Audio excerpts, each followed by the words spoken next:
hello twin flames, welcome to my channel and welcome to daily energy reading.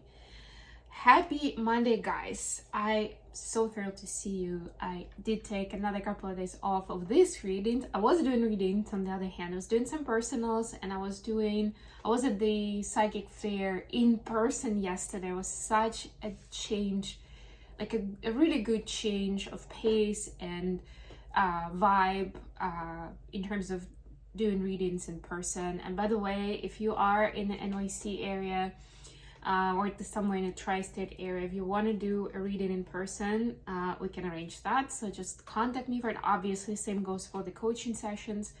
I really appreciate that kind of connection with people, and it was lovely. It was lovely to be with other vendors. I'm considering doing it again this coming Sunday. We'll see what happens. I haven't decided yet, just because this location is quite far from me. It's in Brooklyn. If you're following me on Instagram, I did post a few things there on this event. And yeah, it's just a really long commute for me, as simple as that. But we'll see. I'm considering it. As for our reading today, by the way, changing this backdrop. This is the last reading I'm doing with this backdrop for now. So there will be something else next time you see me. Finally getting to my Christmas tree, Christmas decorations. I had cats with me for a while. If you've been following, you know. If you know, you know. But it didn't really work out with them. There were too much trouble around the house. And yeah, my place is not set up for animals at all. Like with all my positions, with the way the rooms are set up, it's just like, no. So the owner picked them up, and now I feel safe to, to do Christmas tree and decorations. That's the extent to which it was challenging for me. So I love animals, love spending time with them, playing with them. But do I want a pet? Not really. At some point in my life, probably, but I've accepted the thought that it's gonna happen because my partner would want to have a pet, and I'll accept that. I don't mind, right? But there will be some ground rules, like regardless of how big or small the place is, there need to be spaces where the animals don't go, where you can feel safe, that they're not gonna destroy your valuables, that they're not gonna be like sitting on you or bothering you when you sleep or things like that. Like there needs to be that space where you can get away, for sure, in my opinion. All right, so Divine Feminine. Oh, and I got the Angels and Ancestors deck with me today. So we are doing messages from the ancestors. That's official ancestor message reading. Also this week we will have a Divine Masculine dive-in, and as a lot of you know already, I'm sure, we have 12th of Portal happening on Thursday, and that means I'll do a dedicated reading, and it will happen either tomorrow or Wednesday. I'm still thinking about it, but definitely want to do it a little bit up front. I'm interested myself on what's going to come out. This is the last portal of this year. It's a really good one. I feel like the December one is usually when the pressure is kind of released, and it's more of like settling in and just like staying with the energies, with the shifts, like integrating them. So it's a little bit more slow paced and relaxed, which I love. And I feel like it's such a great, like the timing is great in terms of end of the year and all the different other activities that people usually have at this time. So, and by the way, my latest episode is out. I do have a post about it on the community tab.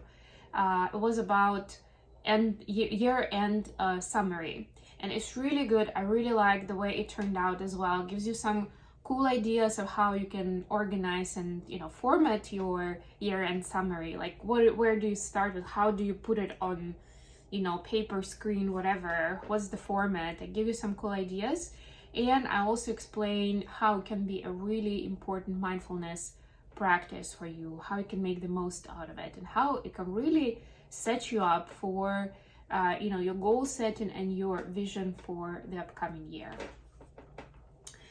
And so I'll link it in the comments. Let's do that. And in the meantime, Feminines, you have the Shield Maiden card. Make plans and focus. Look at that. Isn't that the Sagittarius energy? Focusing, planning, Well, planning maybe a little less than that, but focusing for sure. And I was just talking about it, so I feel like I already explained the card even before I saw it. Yeah, so that year-end summary is going to be great if you're in that space, you'd like to have more focus and clarity in your life. Like, this is going to be a great episode for you to watch. Masculine, you've got the Medicine Mother. Honor your inner knowing. The answers are within, not without. A lot of us, because of the way we're brought up, of course, are looking to some gurus, some teachers, you know, maybe some celebrities that have made it a success, whatever that area is. And now you're like, yeah, I've got to learn from them. I was actually on the call about something similar just this morning, and I realized at some point that I'm still in this mode of like always feeling like I need somebody else, like I need almost like this crutch to do this for me, to do that, to help me understand this, to learn that. And it's mostly business related, but I mean, there is always something to learn. But I also realized that it's almost like I don't even see it through fully because I put too much expectation on it, or I feel like that's going to be the magic answer, but it's not. You know, and with the amount of investment that I'm making into this program, into that teaching, taking it up, I could have just gone there, do that, you know, like whatever I need to do with content creation, with marketing, with this, with that, I could just go and do it. And then maybe hire a person part-time to do something specific that I'm not willing to do. But generally, you know, it's just easier and so much more efficient just to do it, instead of relying on this, like, okay, I'm gonna study this and that first, and then I'm gonna do it. No, don't put it off, Divine Masculines. Okay, let's get into the main read. I already took a peek on the 10 of Cups for the feminine, so that's exciting. Death. Ooh. That's part of the big transformation that I've been talking about for a couple of weeks now. By the way, all December horoscopes are out, so go grab yours. And yeah, there were a few readings there where I actually spoke about the whole concept of Scorpio season being the death part and Sagittarius season being the rebirth part. But guess what? Rebirth technically in tarot is still part of this card. So this is, to me, it's a confirmation that we are integrating the shifts that we've experienced with the death season. You know, in a good way. Like, it's like the old leaves of the trees, you know, falling away in the fall. Knight of the Wands in reverse. Yeah, it's not the time to run, to conquer, to achieve. It's time to settle into the energy, to get to know it, you know, see how it resonates with you. Feminines, 10 of Cups clarified by the Devil. Don't be the dopamine junkie. That's what I'm hearing right away. Just like a big headline. It may feel good. It may get you thinking that, how do I say this? Sometimes when we focus on getting ourselves into a happy place and doing something for ourselves, it can get carried away as well. And then it goes into self-indulgence. It just basically, it encourages certain coping mechanisms, like the feel-good stuff, you know, that we have, like, I don't know, it of course includes social media, getting some likes and comments on what you're posting. It could be, I don't know, eating certain foods that may not be good for you, but you're like, oh, it makes me feel so good, and like you keep going, right? It could be binge watching something. So just be careful with that. I'm not saying don't do any of those things. I'm just saying that, you know, all things in moderation, and there's usually a way for you to tell whether to use your discernment to tell whether it's guided by your ego or it's guided by your soul, you know, in that space where you're bringing in more joy and happiness into your life. Masculines, you've got the Strength clarified by 4 of Pentacles. Yeah, and masculines, the Strength is not about just being set in your ways, just continuing with whatever you said a year ago, 5 years ago. It's almost like, oh no, like it's not cool now to change my mind. No, it is. And Strength is not about just toughening it up, right? Or like I'm gonna kind of suffers through it, but I'm gonna make it. You know, if I decided to do it, I'm gonna suffer through it. That's not the point. And I'm not saying pretend like you're not going through challenges, but there are different ways of dealing with challenges. And if you want to deal with them through strength and courage, that it's about, first of all, facing really what's going on, and then seeing how you can apply, like how can you adjust, if anything, how can you be agile, right? Is this something that you want more of in your life, that you still believe in? Then what kind of tools can you bring in? Maybe you can bring other people as well that can help you cope, right? And it's almost like, it's almost the opposite, like you know upfront that if things aren't working as is, then some changes are needed, even that if that means changing the course entirely, right? So it's not about just like being stubborn and sticking with where you and how you started, right?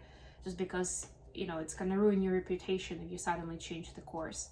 It's about showing up from that place of confidence and strength.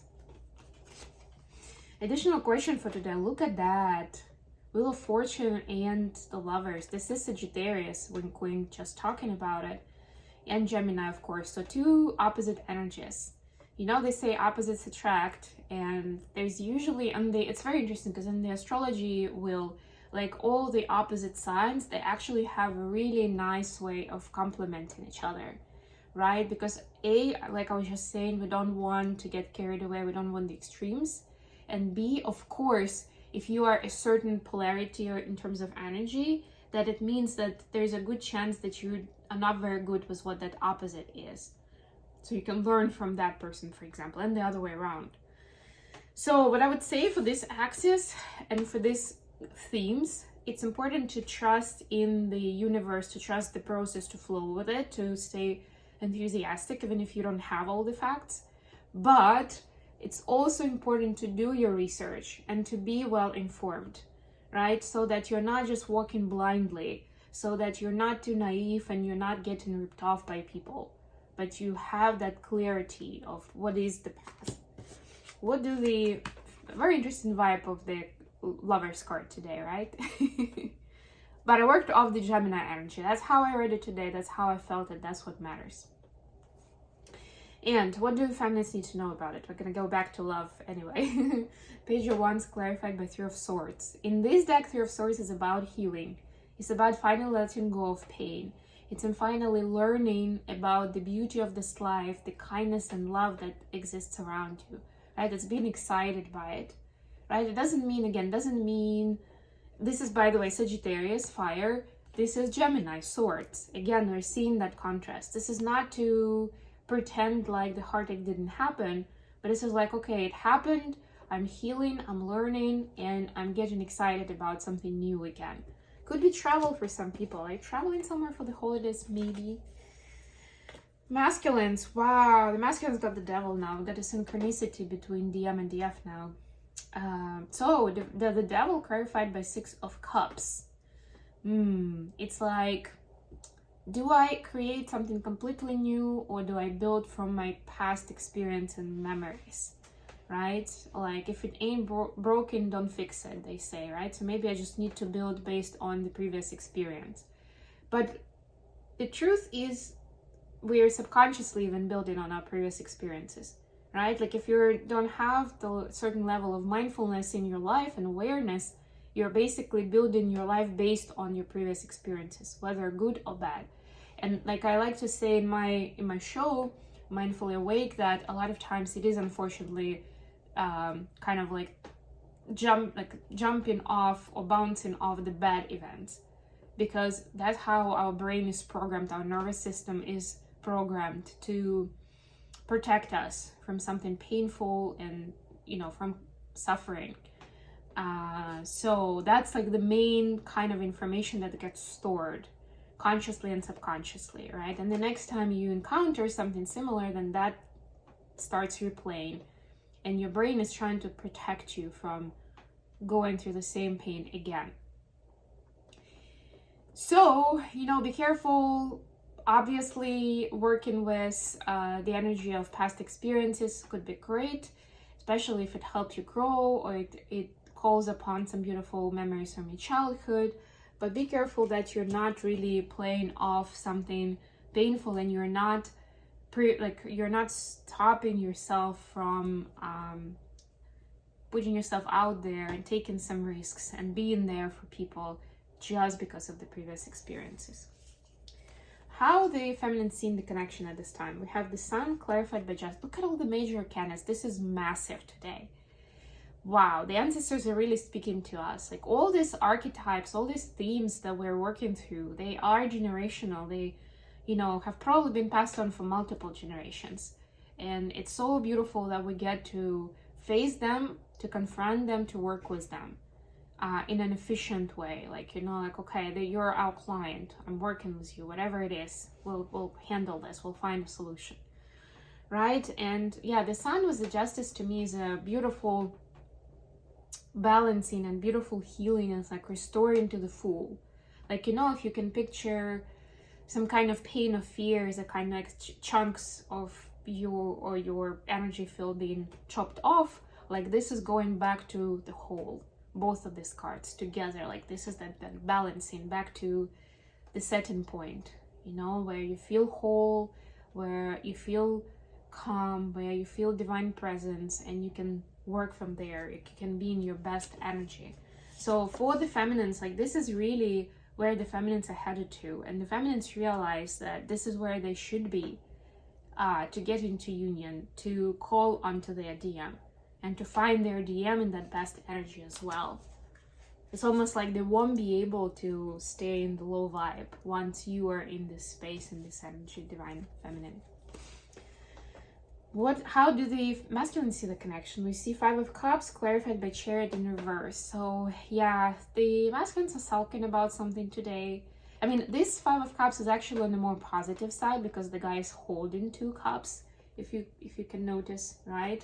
And that's the whole point, you know, focusing on the 2 cups, not the 3 emptied cups. But there's also Chariot in reverse. So it's almost like the masculine is trying to see the positive in the situation, but there's still a lot of sadness there. And that prevents them from really like stepping up and going forward in a faster way. One thing I would say was this connection, of course. One thing I would say, divine masculine, is that it may not be a bad thing, you know? Like you may feel just by, you know, based on your habits and your way of doing things that you are used to moving quickly. You're used to getting faster results. You don't want to waste time, right? But the universe is basically slowing you down and showing you that you need to sit with this a little longer. There's still something there that you haven't learned, whether it's sadness from something that happened with your divine feminine or some other kind of relationship with the feminine. Right? There is still something there that needs to be unlocked and looked at. And it's going to be uncomfortable, but needs to be looked at and worked through. Otherwise, again, you may rush into union with the feminine, but those scenarios are going to be coming up. And you'll have to confront them anyway, but it's going to be so much more painful when you're with your person and literally things are happening as you go. So this is like that piece of homework that you should look at to be ready. Like, notice the difference. It may seem like in order to move into union with the feminine, you're supposed to move fast and to take action, do this, do that. But instead, what the universe is asking you to do is to look at yourself, right? To go within. The knowledge is within. Honor your inner knowing, right? And that's gonna get you to the place of success. A little paradoxical, but it's true. And that could be part of the lesson on its own. All right, I am gonna leave it here. Thank you so much for joining me today, guys. I do plan to be present doing these readings every day this week. So please stay tuned, subscribe to my channel if you haven't done that yet, and of course like the reading, and I'll be back with you very, very soon.